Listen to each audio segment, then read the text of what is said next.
Dalam hukum acara pidana di Indonesia, konsep upaya paksa merupakan instrumen paling krusial yang dimiliki oleh negara untuk menegakkan keadilan. Upaya paksa pada dasarnya adalah tindakan hukum yang bersifat koersif di mana aparat penegak hukum diberikan wewenang untuk membatasi hak asasi, kebebasan bergerak, bahkan penguasaan harta benda seseorang demi kepentingan pemeriksaan perkara pidana. Di antara berbagai jenis upaya paksa tersebut, penangkapan menempati posisi yang sangat sensitif karena bersentuhan langsung dengan kemerdekaan fisik individu yang dijamin oleh konstitusi. Nah, konten ini akan membedah secara mendalam mengenai penangkapan, ya, mulai dari landasan filosofis, evolusi regulasi dari KUHP tahun 1981 hingga Undang-Undang Nomor 20 tahun 2025 atau KUHP baru secara dialektika antara kebutuhan penegakan hukum dan perlindungan hak asasi manusia.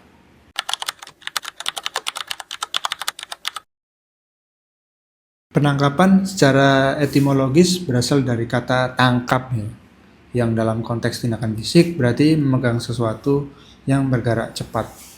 Namun dalam ranah hukum, terminologi ini mengalami perluasan makna, menjadi sebuah tindakan yang dilakukan oleh penyidik untuk mengekang kebebasan seseorang untuk sementara waktu, ya. Definisi formal penangkapan sebagaimana diatur dalam pasal 1 angka 20 di KUHP itu menegaskan bahwa tindakan ini berupa pengekangan kebebasan tersangka atau terdakwa, ya, apabila terdapat cukup bukti guna kepentingan penyidikan atau penuntutan dan atau peradilan. Ya. Terdapat beberapa kunci, ya, dalam definisi tersebut yang perlu dipahami secara mendalam oleh kita semua. Pertama adalah aspek sementara waktu, ya. Penangkapan bukanlah sebuah hukuman final, melainkan tindakan administratif prosedural yang memiliki batas waktu yang sangat ketat, yakni maksimal 24 jam. Nah, kedua adalah aspek kepentingan pemeriksaan. Nah, penangkapan itu tidak boleh dilakukan hanya untuk intimidasi, ya, melainkan harus memiliki tujuan yang jelas, yaitu memastikan tersangka hadir untuk diperiksa, mencegah melarikan diri, ya, atau menjaga agar barang bukti tidak dihilangkan. Para ahli hukum pun memberikan catatan penting, ya, terhadap definisi ini. Seperti Ahmad Sofyan misalnya menekankan bahwa penangkapan adalah pintu gerbang dimulainya pengekangan kebebasan yang harus dilakukan dengan sangat hati-hati dan sesuai dengan prosedur yang diatur dalam undang-undang. Dan M. Yahya Rahab menambahkan bahwa meskipun penyidik diberikan wewenang yang luas, ya, wewenang tersebut harus tetap berpijak pada landasan hukum agar tidak tergelincir menjadi tindakan sewenang-wenang.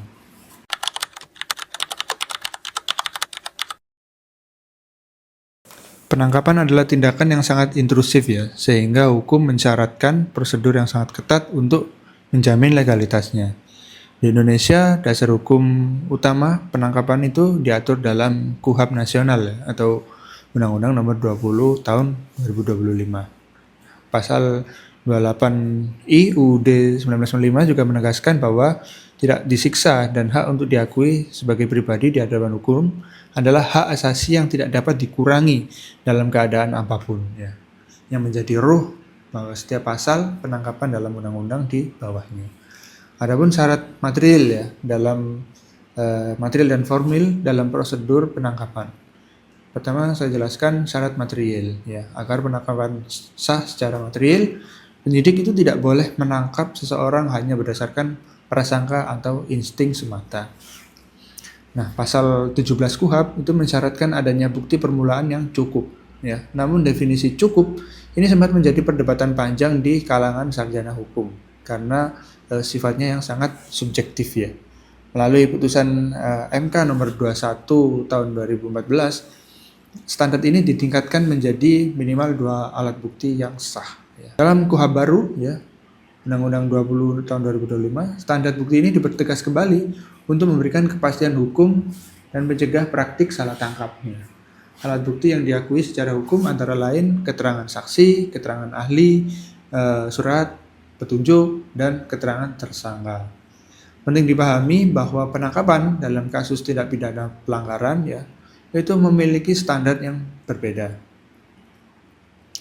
Seseorang tidak boleh langsung ditangkap untuk perkara pelanggaran, kecuali jika ia telah dipanggil 2 kali secara sah, namun tetap tidak hadir tanpa alasan.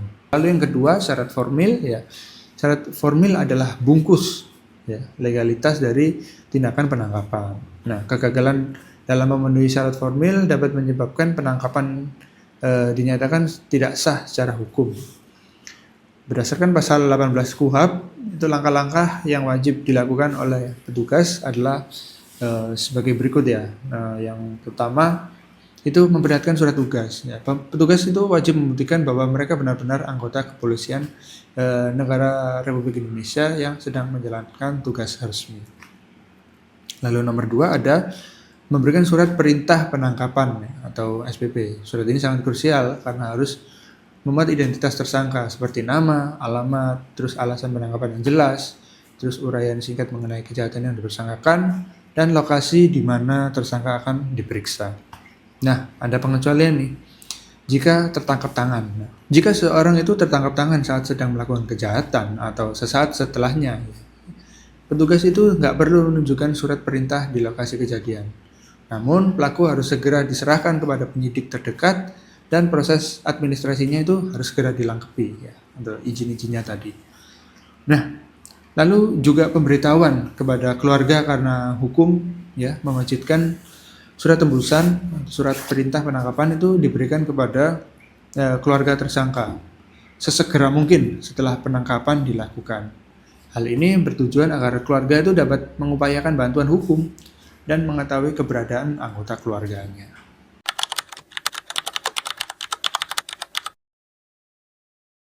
Kehadiran kewenangan penangkapan dalam sistem peradilan pidana selalu menjadi medan perdebatan antara aliran hukum yang menekankan efisiensi penegakan hukum ya, atau crime control model, dan aliran yang menekankan perlindungan hak asasi atau due process model. Seperti biasa, ada pendapat pro dan ada pendapat yang kontra. Kita bahas argumen pendukung atau yang pro terlebih dahulu. Pihak yang mendukung kewenangan penangkapan yang kuat menekankan bahwa negara memiliki kewajiban ya untuk menjaga ketertiban umum dan memberikan rasa keadilan bagi korban kejahatan. Nah, itu punya beberapa argumen juga, argumen pendukung. Di antaranya pertama, efektivitas penyidikan ya. Seringkali bukti-bukti kejahatan itu bersifat sangat rapuh dan mudah dihilangkan.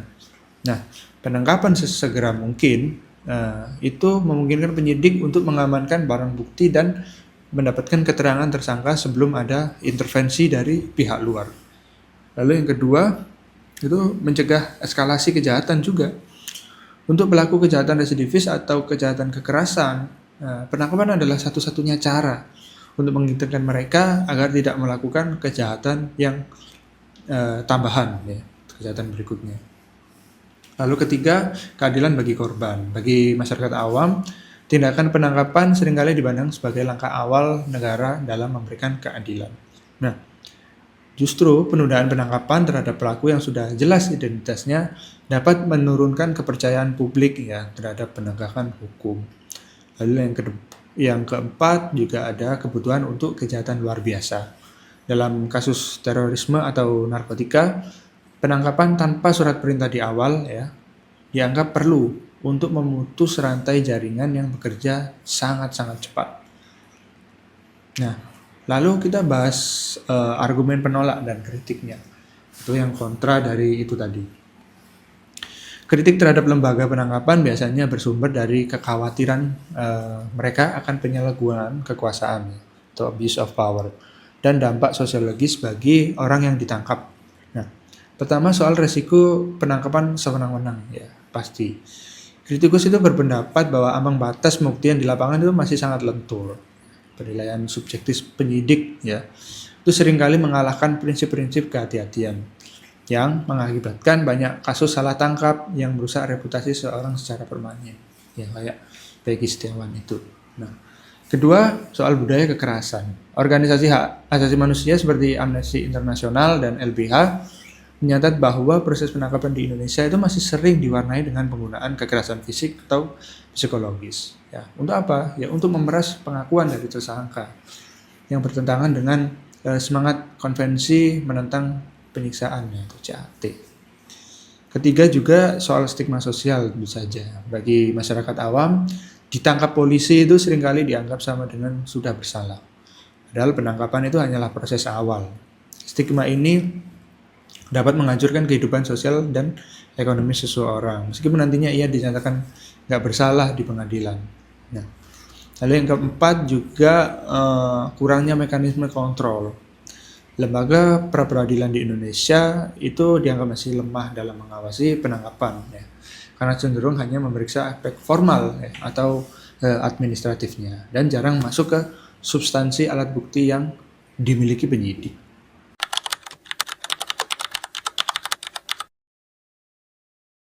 Diskusi mengenai penangkapan tidak akan lengkap tanpa meninjau pemikiran para begawan hukum yang telah membentuk dan berjasa membentuk fondasi hukum acara pidana di Indonesia. Pertama ada Bapak M. Yahya Harahap ya, soal prinsip proporsionalitas ya. Beliau menekankan bahwa penangkapan adalah tindakan yang harus diletakkan pada proporsi yang tepat demi kepentingan pemeriksaan. Beliau juga memperingatkan bahwa alasan kepentingan penyidikan itu tidak boleh diselewengkan untuk tujuan lain di luar hukum. Bapak Harahap secara spesifik menyoroti gradasi pembuktian antara penangkapan dan penahanan. Baginya, penangkapan itu cukup didasarkan pada bukti permulaan, namun penahanan harus didasarkan pada bukti yang cukup, yang memiliki kualitas yang tinggi. Pemikiran ini juga mengisyaratkan ya bahwa penangkapan adalah tindakan yang sangat awal dan tidak seharusnya secara otomatis diikuti dengan penahanan jika tidak ada kebutuhan mendesak. Lalu kedua ada Bapak Andi Hamzah ya yang berkomentar pada terminologi dan standarisasinya. Nah, pakar hukum pidana Bapak Andi Hamzah itu sering menyoroti perlunya terminologi hukum ya yang pasti untuk mencegah kesewenang-wenangan. Dalam berbagai kajiannya, ia menekankan bahwa Indonesia harus terus memperbarui hukum acaranya agar sejalan dengan standar internasional yang lebih menghargai hak asasi manusia.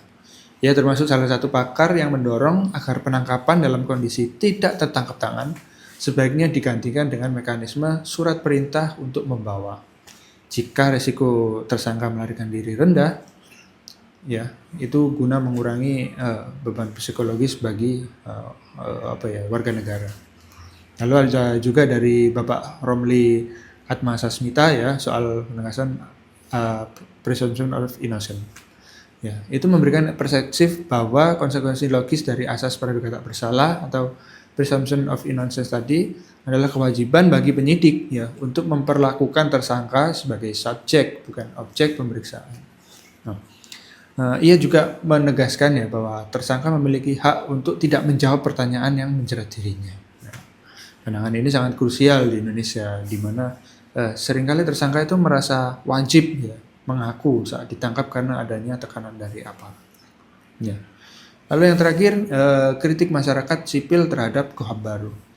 Koalisi masyarakat sipil terdiri dari ICCR, LBH dan lainnya itu memberikan tanggapan kritis ya terhadap perubahan dalam KUHP baru. Mereka menyoroti ya bahwa pemberikan kewenangan itu upaya paksa baru tanpa pengawasan dari hakim di tahap awal, seperti penyadapan atau penangkapan di tahap penyelidikan, itu berpotensi menciptakan tindakan represif yang tidak terkontrol. Nah, mereka itu mengusulkan agar Indonesia itu mengadopsi sistem hakim komisaris yang bertugas mengawasi setiap langkah paksaan aparat sejak detik pertama tindakan tersebut dilakukan.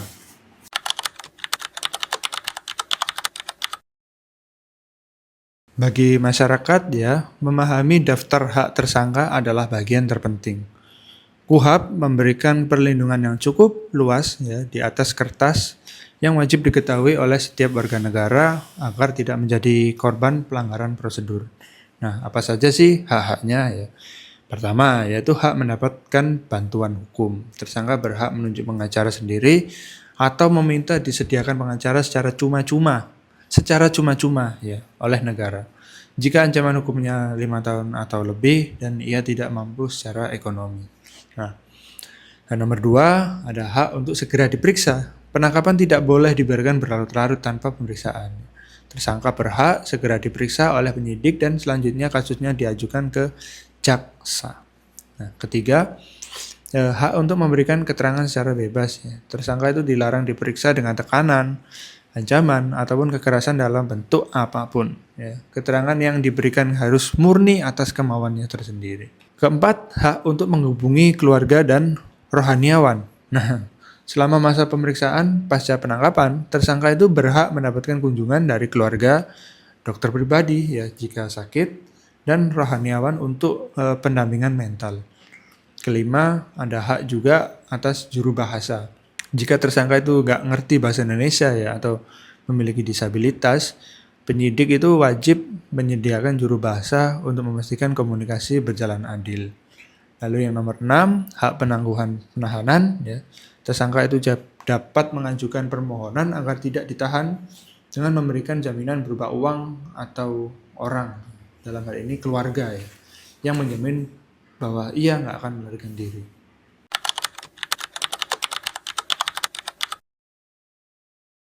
Nah, kesimpulannya, penangkapan adalah salah satu instrumen paling berkuasa ya, namun paling berbahaya dalam tangan negara.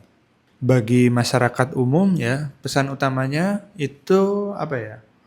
Penegakan hukum itu nggak boleh mengorbankan martabat manusia. Ya, penangkapan adalah upaya paksa yang bersifat sementara dan prosedural, bukan sebuah penghakiman akhir, ya, bukan vonis ya.